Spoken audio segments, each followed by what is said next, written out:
여러분의 인생은 누가 다스리시는 것 같으세요? 우리 인생에 사실 100%가 없잖아요. 여러분들 중에서 제 인생은 주님께서 100% 다스리십니다 라고 자신할 수 있는 분들이 없잖아요. 그렇죠? 그렇습니다. 사도들도 그 고백들을 꽤 많이 했던 것 같습니다. 본인의 부족함과 본인의 어려움을 내어놓고 성령의 도움을 구했죠.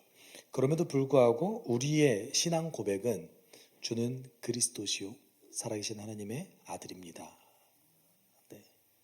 하나님의 아들이시고 우리의 메시아이신 그 그리스도는 나의 주님입니다 라는 것이 우리의 신앙 고백이죠. 네. 그래서 그리스도인은 2000년의 시간이라는 시간 속에서 고백에 살고 고백에 죽는 자들이었습니다. 네. 기독교라는 말 자체가 그리스도교, 그리스도를 주인 삼는 곳이죠. 네. 그런 의미에서 오늘 우리는 그리스도께서 우리의 주인 되신다, 우리의 머리가 되셨다. 그리고 그리스도께서 세상의 통치자이시다, 세상을 발 아래 두셨다 라는 말이 어떤 의미를 갖고 있는지 좀 고민해 볼 필요성이 있습니다. 특별히 1세기 바울이 에베소서를 썼을 때의 그 문맥에서 어떤 의미가 있을까? 이게 중요하죠. 여러분, 교회가 그리스도의 몸이다. 예수는 교회의 머리이시다. 여러분 들어보셨죠? 네, 들어봤습니다. 문제는 그게 진짜 현실이 되어서 우리에게 적용되느냐의 문제입니다. 네. 결국은 그게 문제인 거죠. 네. 그러니까 우리가 그리스도의 정체성을 가지고 있다. 또는 이 숲속교회는 하나님의 교회이다. 이단 말고요. 좋은 이름을 좀 많이 선점하고 있어서 그리스도의 교회이다 라는 그 말이 정말이냐 이거예요. 진짜냐는 거예요. 우리가 조직인지 공동체인지 정말 성경에서 얘기하는 그 공동체를 추구하면서 갈 수 있는지, 물론 완벽하지 않을 수는 있습니다. 완벽하지 않을 수는 있죠. 그렇지만 그 추구하는 방향성과 그 삶을 향해서 나아가는 그 모습 자체는 그렇게 가려고 하는 노력이 있어야 되죠. 오늘 그 말이 함축되어져 있는 구절이 오늘 구절입니다. 네. 그래서 1세기 문맥에서 한번 그 내용을 살펴보고 우리에게 어떻게 적용되는지 여러분 스스로가 고민해 보면서 함께 말씀을 들었으면 좋겠습니다.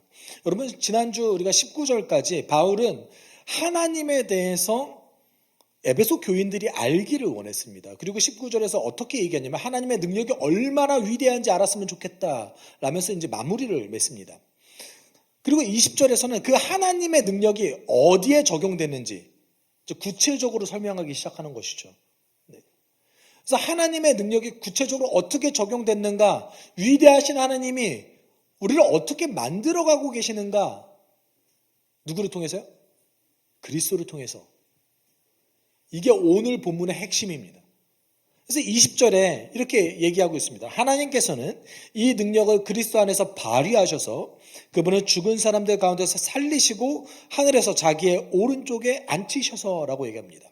하나님의 능력이 우리가 눈으로 볼 때 두드러지게 나타났던 현상으로 두드러지게 아주 나타났던 두 가지의 사건이 있는데, 그것이 첫 번째는 부활의 사건이었습니다. 여러분, 우리가 과거에 있었던 일을 현대에 있어서 어떻게 그것이 사실인지 알 수 있습니까? 가보시겠어요? 한 2000년 전으로 가보셔서 사실 보고 싶어요. 그런데 우리는 그렇게 할 수 없잖아요. 어떻게 그게 사실이라는 걸 알게 되죠? 기록을 통해서 알게 되죠. 기록을 통해서. 여러분, 이상하게 성경만 사람들이 그 기록을 의심하는 거 아세요? 사람들이 성경만 기록을 의심해요. 그 누구도 플라톤이 글을 썼다라는 사실을 부정하지 않습니다. 그 누구도 맹자가 글을 썼다는 사실을 부정하지 않아요. 근데 원본이 남아있어요? 하나도 남아있지 않아요. 사실 공자의 글의 원본이 지금 현재 있으면 얼마일까요? 그렇죠? 네. 원본이 단 하나도 남아있지 않습니다. 여러분, 소크라테스는 글을 쓴 적이 없어요. 그의 제자 플라톤이 글을 썼습니다. 근데 플라톤이 썼던 향연 없습니다. 남아있지 않아요. 근데 그 글을 그 누구도 의심하지 않습니다. 이상하게 성경은 의심해요. 근데 여러분 잘 생각해 보십시오. 1세기 처음 AD 30년에 예수께서 죽으시고 부활하신 다음에 AD 33년 이후에 교회가 형성됐습니다. 그리고 기독교인들은 그 교회가 처음 형성됐을 때 글을 쓰지 않았습니다. 여러분 오늘 우리가 얘기했던 그 마태, 마가, 누가, 요한복음보다 서신서들이 먼저 쓰여졌어요. 왜냐하면 그 전까지만 하더라도 예수의 제자들, 예수를 눈으로 봤던 그 증인들이 살아 있었거든요.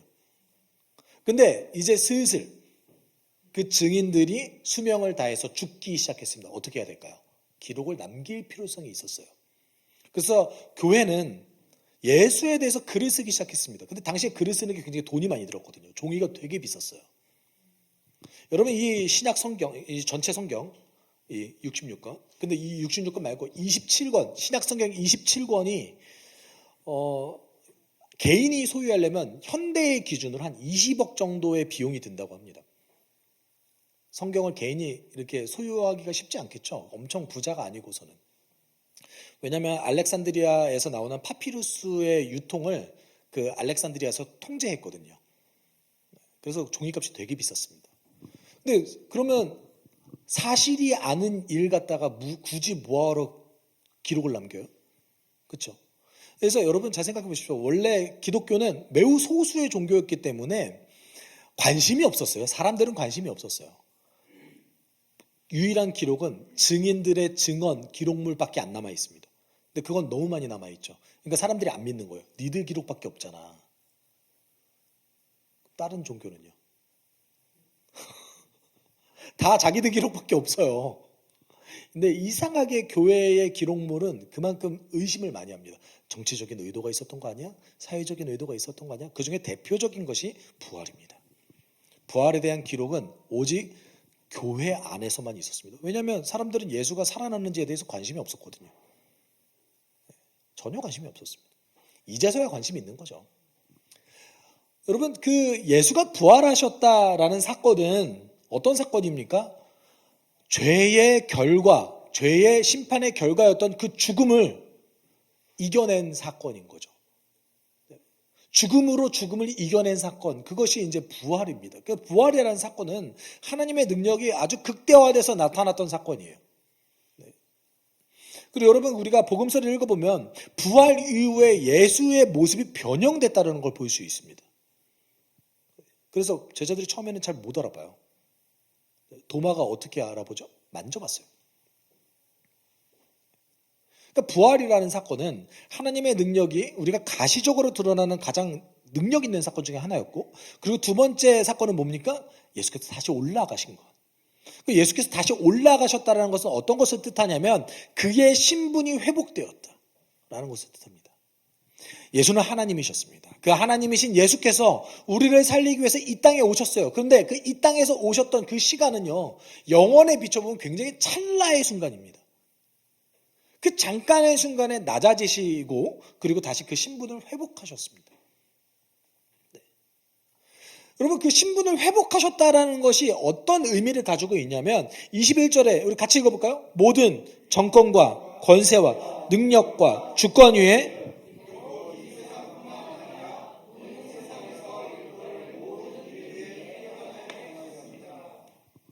여러분 여기서 사실 어떤 걸 뜻합니까? 고마워. 네, 고마워. 괜찮아. 네, 여러분 잠이 확 깨시죠? 너무 좋다. 네, 잠이 확 깨네요. 네, 요거는 편집하지 말아야겠다. 여러분 우리가 21절에서 모든 정권과 권세와 능력과 주권 위에 그리고 이 세상뿐만 아니라 오는 세상에서 시간을 초월해서 모든 권세, 모든 능력, 모든 주권 위에 그 이름이 뛰어나게 하셨다라는 의미는 그의 신분이 회복되셨다라는 말과 동시에 예수가 승리했다라는 것을 강조한 겁니다. 예수가 승리했다.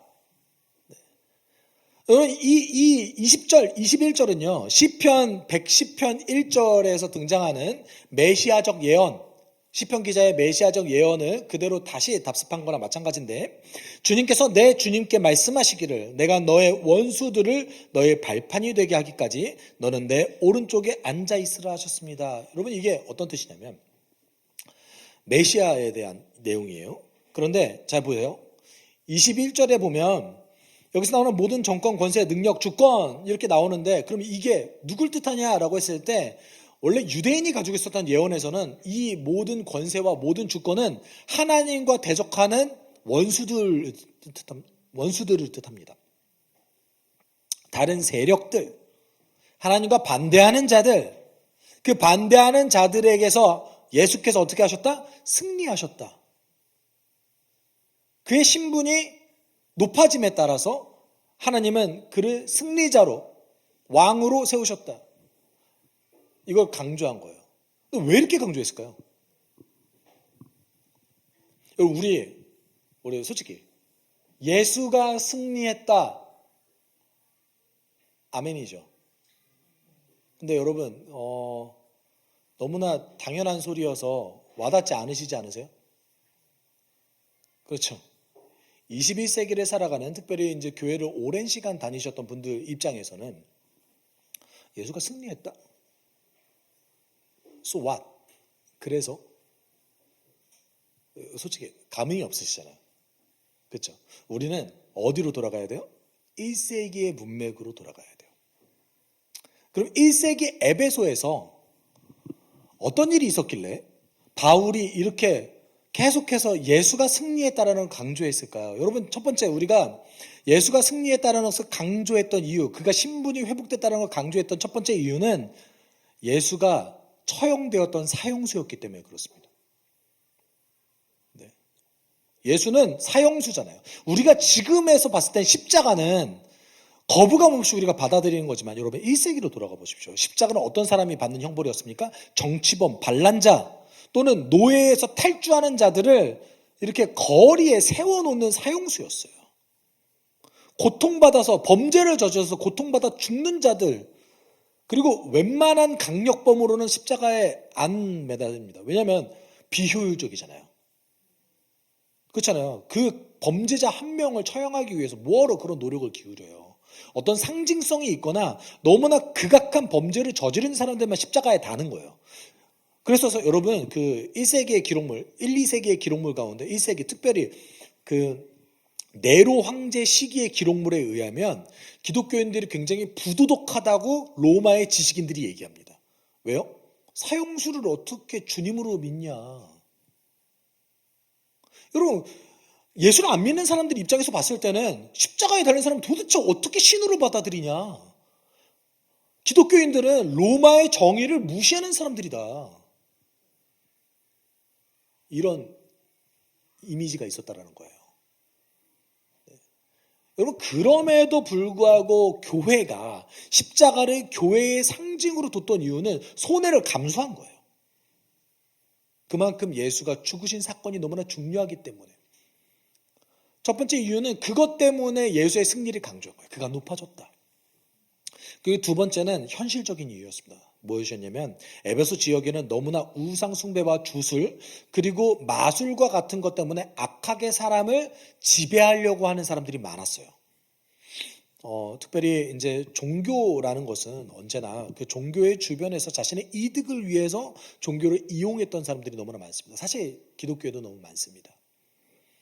교회 근처에는 진리의 변두리에 서서 그 진리를 자신의 이득을 위해서 사용했던 사람들의 교회 역사 가운데 계속해서 나타났고, 사도 바울도 그 사도행전 20장을 통해서 거짓 목자를 조심하라 라고 얘기했죠. 예수님도 누가복음 10장을 통해서, 요한복음 10장을 통해서 거짓 목자를 조심해라 라고 얘기했죠. 있다라는 얘기인 거죠. 네. 그만큼 그 주변에 주술적 문화가 팽배했습니다. 한국 사회도 있죠. 생각보다 여러분 잘 못 느끼겠지만 사주팔자 많이 보러 가지 않아요? 많이 보지 않아요? 정말 많이 봐요. 근데 자기는 또 안 믿는데, 나는 이거 의지하진 않는데, 재미로 보는 거에 뭔 돈을 그렇게 많이 써요? 그렇죠? 네, 돈이 있는 곳에 마음이 있느니라. 네. 근데 여러분 그 무속신앙, 한국 사회에 있는 무속신앙의 구조를 잘 살펴보면 사람을 악하게 지배하는 그 착취 구조를 가지고 있어요. 착취 구조를 가지고 있단 말이에요. 뭐로 지배합니까? 두려움을 통해서 사람을 지배하려고 하는 어떤 그 메커니즘을 가지고 있단 말이에요. 무속신앙 자체가. 여러분 근데 성경을 읽어보십시오. 우리 하나님께서 두려움을 자극해서 우리를 지배하려고 하십니까? 전혀 그렇지 않습니다. 네. 만약에 여러분 참목자와 거짓 목자를 구별하는 방법이 첫 번째는 두려움을 자극하는 거예요. 두려움을 자극하거나 또는 지옥을 지나치게 과장돼서 묘사를 하거나 문제가 있는 겁니다. 우리 하나님 우리를 그렇게 설득하지 않으셨어요. 그렇죠? 여러분 신약성 읽어보세요. 그렇게 설득하지 않으셨잖아요. 오히려 하나님 예수를 따르는 것이 얼마나 인생에 유익이 있는지, 예수가 나를 얼마나 사랑하는지, 하나님이 우리를 얼마나 사랑하는지를 계속해서 묘사하잖아요. 공포를 조작합니까? 전혀 그렇지 않습니다. 아니 요한계시록조차 생각보다 그렇게 공포를 조장하지 않습니다. 그런데 에베소 지역에는 그런 사람들이 많았어요. 그럼 여러분 교회만 잘 살아있으면 되는 거잖아요. 아니요. 교회에도 그런 사상이 침투하기 시작했어요. 그래서 교회 안에 어떤 사상이 침투했냐면 골로새서 2장 18절에 이런 내용이 등장합니다. 여러분 에베소서와 골로새서는 같은 시기에 쓰여진 성경이거든요. 그래서 같은 문제의식을 공유하고 있습니다. 말투도 되게 비슷해요. 그래서 골로새서 2장 18절에 바울이 이렇게 얘기하고 있어요. 교회의 문제에 대해서. 아무도 겸손과 천사 숭배를 주장하면서 여러분은 비방하지 못하게 하십시오. 그런 자는 자기가 본 환상에 도취되어 있고 육신의 생각으로 터무니없이 교만을 부립니다. 여러분 그 골로새 교회 안에 그리고 아시아 전체 지역 안에 영은 선하고 육은 악하다라고 이야기하는 자들의 어떤 거짓 교훈이 교회에 침투되기 시작했습니다. 사실 교회도 한국 교회도 있는 것 같아요. 영은 선하고 육은 악하다. 정말입니까? 안 그래요? 여러분 그거 아니에요. 바울이 영과 육을 분리해서 쓰는 거는요. 영이 우리가 생각하는 그 어떤 영적인 존재를 뜻하는 것이 아니라 여러분 하나님의 편에 서서 균형 있는 삶을 영이라고 뜻합니다. 그리고 육은 뭘 뜻해요? 하나님과 반대되는 모든 것을 육이라는 표현을 쓴 거예요. 우리가 얘기하는 spiritual 그거 아니에요. 스피리팅이 아니에요. 그리고 어떤 이 피지컬을 얘기하는 게 아니에요. 성경은 육체와 영혼을 생각보다 그렇게 구분하지 않습니다. 여러분의 육체와 영혼을 어떻게 구분하실 거예요? 구분하세요? 이렇게 보니까 영이 조금 다 이상한 얘기예요. 예수께서 이런 얘기 하신 적 없으세요. 사도들도 이거 굉장히 경계했습니다. 오늘 본문 잘 보세요. 그 골로새서 2장 18절에 보면 어떤 내용입니까? 육은 악하고 영은 선하다라고 얘기하는 사람들이 어떻게 얘기했냐면 우리의 육체가 악하기 때문에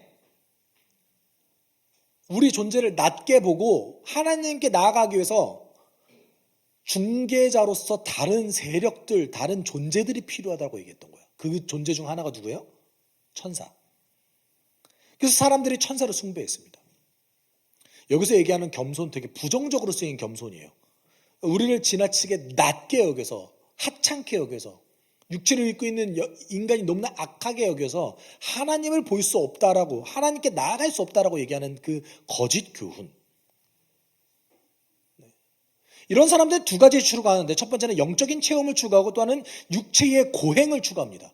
다른 얘기를 하면 육체의 고행을 통해서 어떤 영적인 신비한 것을 추구하려고 해요. 바울의 표현을 잘 보십시오. 바울이 그런 종류의 것을 뭐라고 얘기했습니까? 오히려 육신의 생각에 사로잡혀 있는 자라고 얘기하고 있어요. 어떤 사람입니까? 여러분, 우리는 영적 체험을 추구하는 자들 아니에요. 오히려 영적 체험을 추구하는 자들을 어떤 자라고 표현하고 있어요? 바울이 지금 하나님과 반대되는 육적인 자들이다. 제가 이거 피지컬 아니라고 얘기했어요. 다시 한번. 그렇죠? 하나님과 반대되는 육적인 사람이다. 그들은 자신의 욕망 때문에 그거 추구하는 거다. 우리는 그동안에 기도하고 성령 받고 뭐 어떤 굉장히 신비한 체험을 하면 그게 더 영적이라고 생각해 왔잖아요. 바울이 그거 뭐라고 얘기했어요? 오히려 더 하나님과 반대되는 것이다. 여러분, 영성은 삶입니다. 영성은 삶이에요. 바울이 그래서 그토록 경건을 강조하지 않았습니까? 경건에는 큰 유익이 있다. 너의 몸을 쳐서 굴복시켜라. 영성은 또한 습관입니다. 그런 의미에서 거짓된 어떤 사상이 등장한 거예요. 이 영주주의자들의 어떤 그 거짓 교훈에 맞서서 아니다. 우리 예수께서 우리 교회의 머리가 되셔서 승리하셨기 때문에 우리는 죄사함 받았고 하나님께 나아갈 수 있는 의인들이다. 이걸 강조한 거예요. 그래서 바울이 썼던 표현이 뭡니까? 교회의 머리가 누구다? 그리스도다. 그가 승리하셨다는 걸 강조하는 거예요. 너희가 그렇게 존중하는 그 영적 세력들 예수의 발 아래에 있다. 승리했다. 너는 영은 선하고 육은 약하다고 얘기하면서 그리스도인의 존재를 하찮게 보지 않냐? 아니다. 우리는 예수의 피값으로 산 존재이기 때문에 하나님께 나아갈 수 있다. 왜냐하면 그가 모든 사망 권세를 이기고 승리했기 때문이다. 이거 강조한 거예요. 자부심이 있었어요. 그래서 바울에게는. 그래서 22절에 이렇게 얘기하죠. 여러분 굉장히 중요한 구절입니다. 같이 읽어볼까요? 하나님께서는 만물을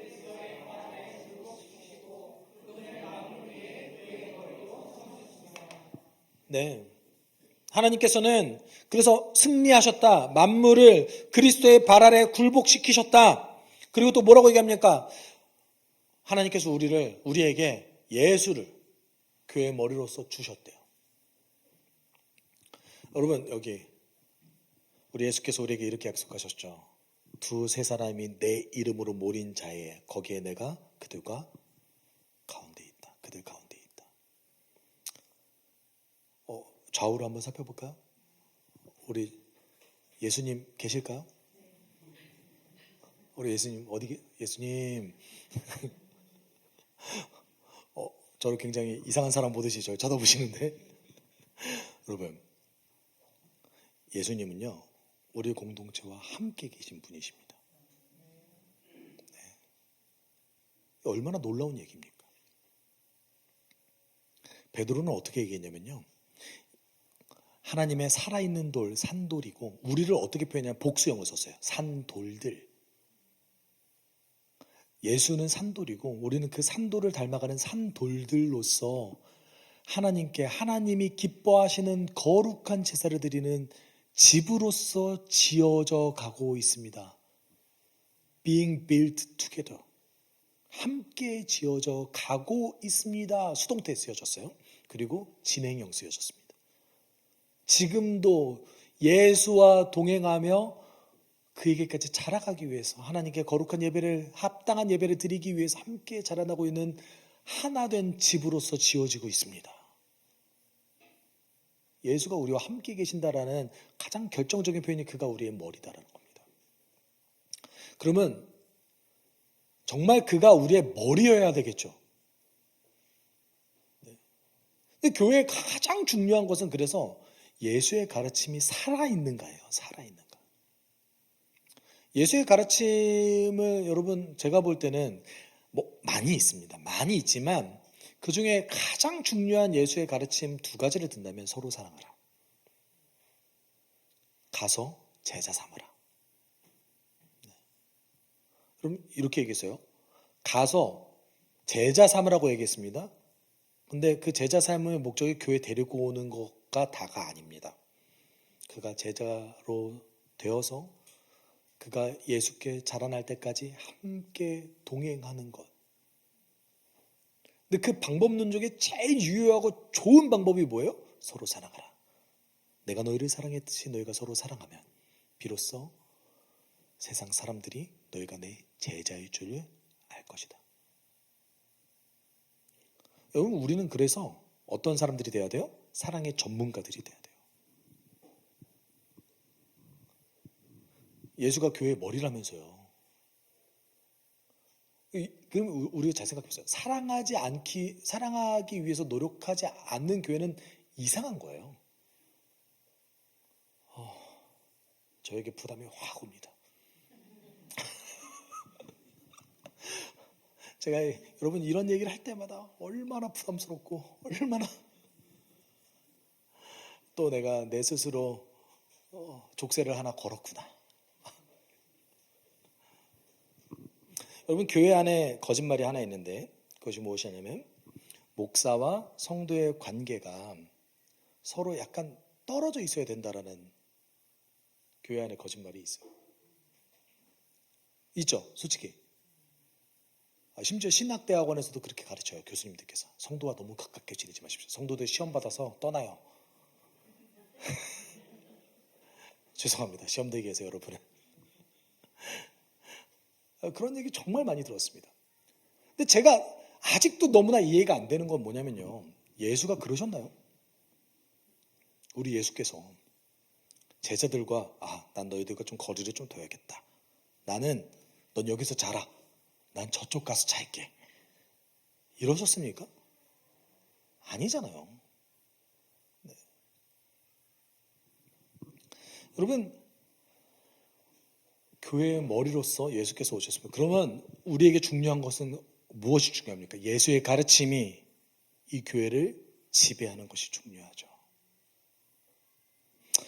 그리고 23절에 이제 얘기합니다. 그러면 우리는 어떤 존재입니까? 교회는 그리스도의 몸이요 만물 안에서 만물을 충만케 하시는 분의 충만함입니다 라고 얘기합니다. 여러분 교회가 그리스도의 몸이다 라는 표현은 사실 두 가지 용례로 사용되었습니다. 첫 번째는 이방인과 유대인들이 한 몸을 이루는 공동체입니다 라는 표현을 쓸 때 그리스도의 몸이라는 표현을 썼습니다. 그리고 또 한 가지는 다양성을 가진 존재가 아주 다양성을 가진 존재들이 일치된 하나의 목적과 신앙 때문에 하나로 모입니다 라는 표현을 쓸 때 그리스도의 몸이라는 표현을 씁니다. 그리고 두 번째 중요한 사실은 그리스도의 몸이 쓰여질 때 중요한 사실은 세상을 회복하시는 그리스도와 함께 그 회복하는 사역에 동참하는 자들로서 강조할 때 그리스도의 몸이라는 표현을 씁니다. 오늘 본문 이 23절은 전자일까요? 후자일까요? 후자죠. 후자. 그리스도의 사역하시는 그 사역에 함께 동참하는 자들로서 우리가 부름받았습니다. 근데 이것이 1세기를 살아가는 로마인들에게 매우 이상한 소리였습니다. 여러분 사실 우리에게도 좀 이상한 소리라고 들릴 수도 있어요. 1세기를 살아가는 로마인들 입장에서 세상을 다스리는 사람 누구였습니까? 황제죠, 황제. 황제였습니다. 여러분 로마인들은요 로마를 굉장히 사랑했습니다. 심지어 어떤 표현이 쓰냐면 얼마 안 됐어요. 발견된 지 얼마 안 됐는데 에베소 지역에 과거 고대 시절 로마 제국 시절에 살았던 에베소인의 집이 발견됐습니다. 그래서 발굴이 됐는데 거기에 낙서가 있었던 거예요. 벽에 있었던 낙서. 어떻게 쓰였어요? 온 세상의 통치자 로마여 너의 권세는 결코 죽지 않을 것이다. 그리고 AD 37년 옥타비아누스 황제가 다스렸을 때에 AD 37년 아소스의 도시 법령 자체에 뭐란 표현이 쓰냐면 지금이 살고 있는 사람에게 가장 행복한 시대라는 거예요. 그러니까 당시에 로마는 분명 여러분 역사 가운데 가장 강력한 제국 중에 하나죠. 정말 경제적으로 발전한 곳이었습니다. 네. 그 로마 제국이 품에 안았던 로마 제국이 활용했던 매 시대마다 활용했던 그 노예의 숫자가 대략 1000만 명 이상이라고 그래요. 엄청난 제국이었습니다. 그리고 역대 가장 강력한 제국 중 하나죠. 사람들은 그 로마의 평화를 가져오고 로마의 전성기를 가져왔던 그 황제를 숭배했습니다. 그 황제가 신을 대리해서 우리를 다스린다라고 생각했습니다. 여러분 로마 제국만 그렇습니까? 동양에도 있죠. 천명사상이 있잖아요. 황제는 한 명이어야 되잖아요. 그 넓은 땅덩어리에 황제가 여러 명이 안 된다고 생각해요. 걔네들은 무조건 황제가 한 명이어야 되는 거예요. 그래서 황제가 한 명은 될 때까지 싸우는 거예요. 그거 천명사상이거든요. 하늘의 명이 황제에게 떨어져서 그 황제가 하늘을 다스린다. 공자가 그거 얘기한 거잖아요. 공자가 정명사상을 통해서 그거 얘기한 거잖아요. 야, 너 네 주제를 좀 알고 좀 위를 잘 이렇게 보고 그렇게 살아야지. 정확하게 그 하늘을 대신해서 다스리는 자가 있다라는 거예요. 그런데 그리스도인들이 이 사상을 거절했습니다. 거의 여러분 성경은요 1세기 로마 제국의 기준에서 봤을 때는 불온서적이에요. 아니 황제 숭배를 거절했다니까요. 그가 신을 대신해서 다스리는 자들이 아니다. 신과 함께 세상을 다스리는 자들이 누구래요? 우리래요. 이거 원래 1세기 기준에서 봤을 때는 황제만 갖고 있는 사상이었습니다. 엄청난 자존감이죠. 여러분, 그래서 뭘 했을까요? 그리스도인들이요. 여러분, 로마 제국에 있는 법을 최대한 따르려고 노력했어요. 그 법을 잘 지키려고 노력했는데, 그럼에도 불구하고 그리스도인들은 타협하지 않는 선이 있었습니다. 왜냐하면 우리가 그리스도와 함께 세상을 회복하는 자들이었기 때문에 예수의 진리의 기준으로 봤을 때 세상에서 타협할 수 없는 것이라면 절대 타협하지 않았습니다. 가치는 어디서 나옵니까? 진리에서 나옵니다. 현상에서 나오지 않습니다. 어디서 나와요? 예수가 우리에게 전해주신 그 진리에서 우리의 가치가 도출되는 겁니다. 그리고 우리는 그 가치를 따라서 세상을 회복하는 일에 동참합니다. 그러면 그 가치를 훼손하는 일에 어떻게 그리스도인들이 동참할 수 있겠습니까? 그래서 고대 기독교인들, 1세기부터 3세기까지 기독교인들은 세 가지 부분에서 굉장히 다른 모습을 보였습니다. 그리스도의 몸으로서 어떤 다른 모습을 보였냐면 첫 번째 어떻게 얘기합니까? 인간을 상품화하는 것을 거절했습니다. 여러분 로마 제국은요 인간을 상품화했습니다. 때로는 인간의 생명을요 오락거리로 이용했습니다. 잘 생각해 보세요. 노예가 갑자기 1000명이 유입됐어요. 값싼 노동력이 로마 제국에 유입됐잖아요. 그러면은 어떤 사람들이 경제적으로 손해를 봅니까? 중산층들. 기술을 가지고 있는 사람들이 굉장히 큰 손해를 보기 시작한 거예요. 그래서 로마 제국이 뭘 했냐면 배급했어요. 로마 시민들에게. 식량을 주고 땅을 줬습니다. 그러면 시간이 남잖아요. 아니에요? 시간이 남잖아요. 그래서 로마 제국이 썼던 방법은 뭐냐면 엔터테인먼트 건물을 짓기 시작했어요. 그게 여러분이 알고 있는 콜로세움입니다. 그곳에서 뭐 해야 됩니까? 아주 자극적인 거 보여주는 거예요. 노예를 서로 죽이게 만드는 거. 그것이 여러분이 잘 알고 있는 검투시합입니다. 전차를 레이스를 시킵니다. 그래서 한 전차가 살아남을 때까지 계속 돌아요.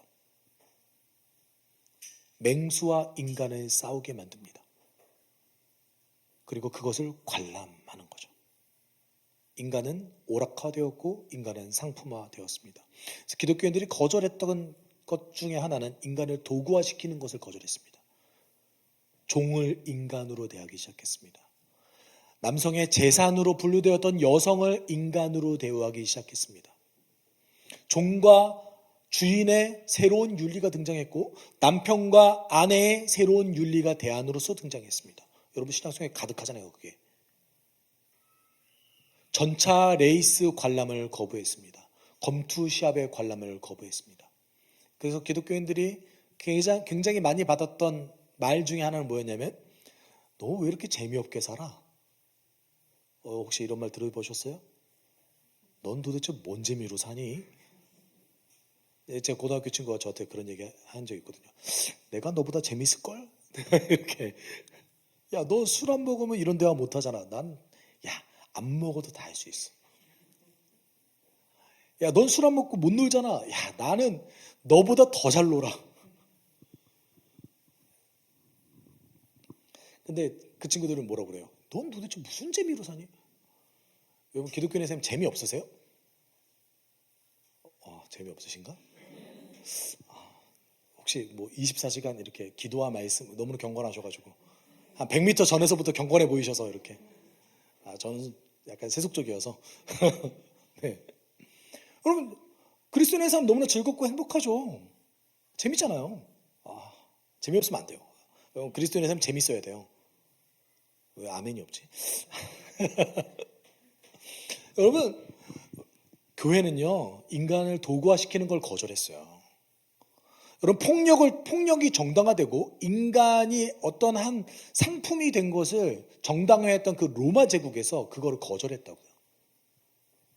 여러분, 그리고 두 번째는 사랑을 통해 질서를 재구성했습니다. 여러분, 원래 모든 세상은 그렇습니다. 힘의 논리로 지배합니다. 안 그러세요? 맞죠? 힘의 논리로 세상을 지배하려고 하잖아요. 그래서 세상은요, 착취의 구조를 가지고 있습니다. 힘의 논리로. 아무리 세상이 좋아지고 변한다고 할지라도 이 구조 자체가 변하지 않아요. 그렇죠? 교회는 거꾸로 된 세상이에요. 가장 지도자가 가장 낮아진 자.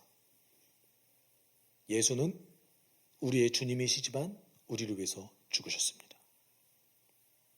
교회는 사랑과 용서와 용납이 지배하는 공동체여야만 했습니다.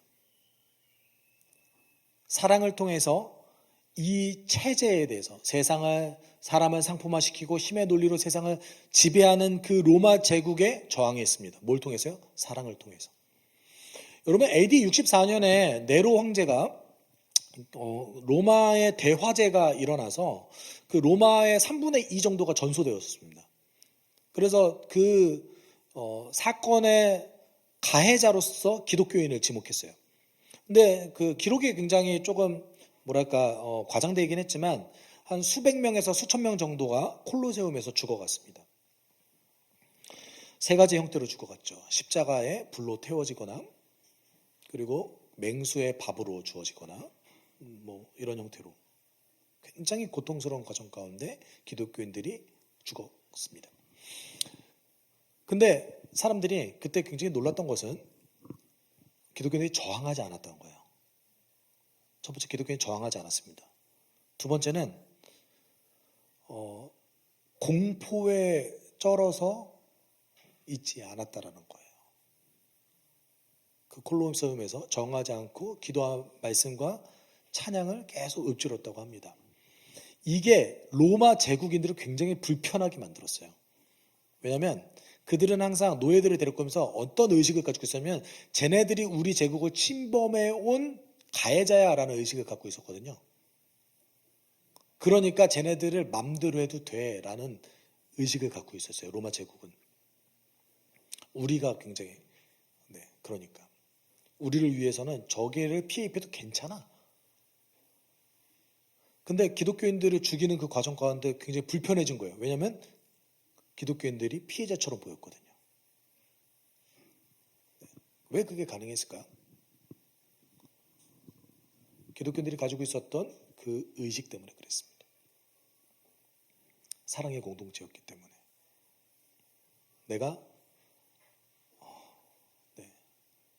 그리고 여러분, 세 번째는요. 제가 이걸 더 얘기해야 될 것 같아요. 여러분, 원래 힘의 논리에 의해서 세상을 지배되지만 교회의 논리는 뭡니까? 교회의 질서는요, 사랑으로 이루어진 질서를 가지고 있는 거예요. 그래서 골로새서 3장 14절 이렇게 얘기하죠. 이 모든 것 위에 사랑을 더하십시오. 사랑은 완전하게 묶는 띠입니다. 그리고 마지막으로 용서와 용납의 공동체를 만들었어요. 여러분, 생각보다 로마 제국에서 사실 박해들이 있었잖아요.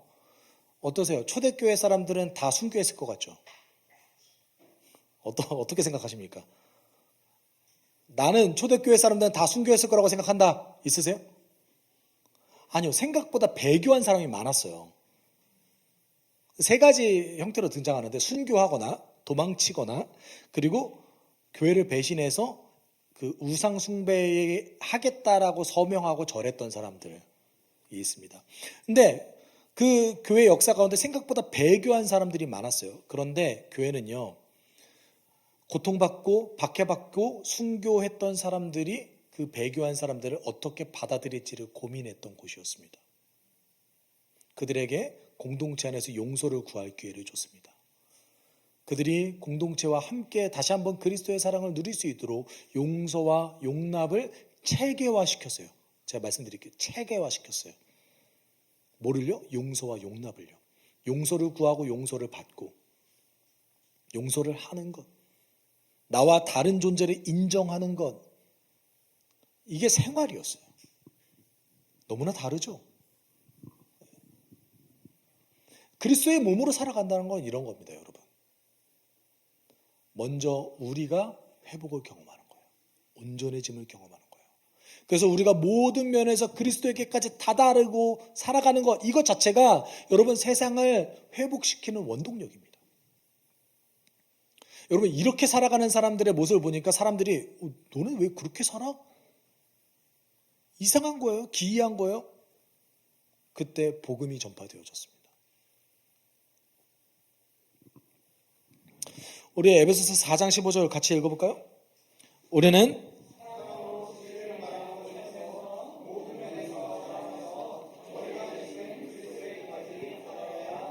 아멘.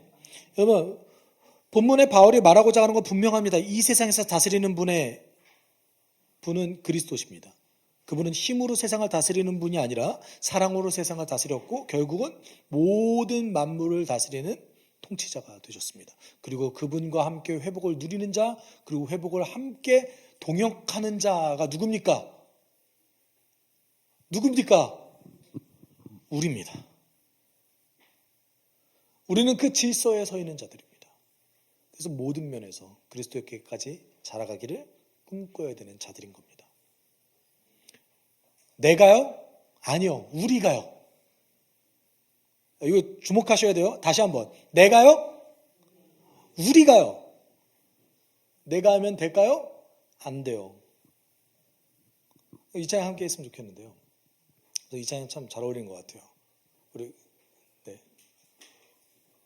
우리 함께 어두운 밤 다 물리쳐내고 우리 주님 오신 아침을 같이 맞이합시다.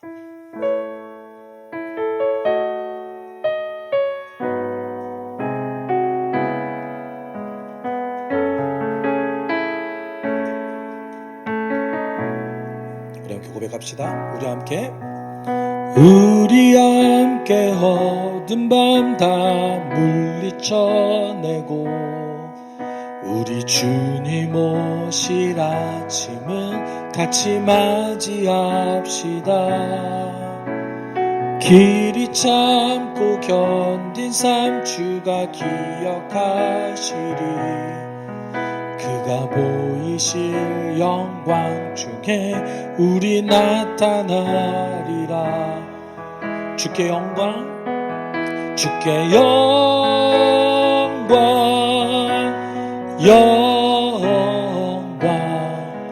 모든 찬양 받기 합당하시리.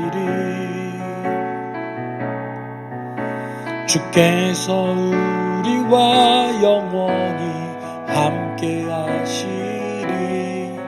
그의 부르심 따라 우리 함께 주를 노래합시다. 다시 고백합시다. 우리 함께 어두운 밤 다 물리쳐내고 우리 주님 오실 아침을 같이 맞이합시다. 길이 참고 견딘 삶 주가 기억하시리. 그가 보이실 영광 중에 우리 나타나리라. 주께 영광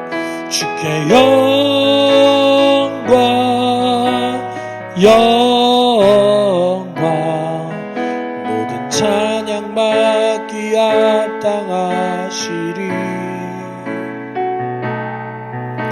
주께서 우리와 영원히 함께 하시리. 그의 부르심 따라 우리 함께 주를 노래합시다. 주께 영광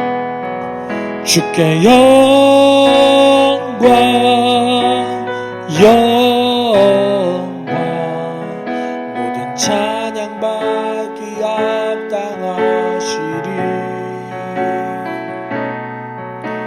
주께서 우리와 영원히 함께 하시리.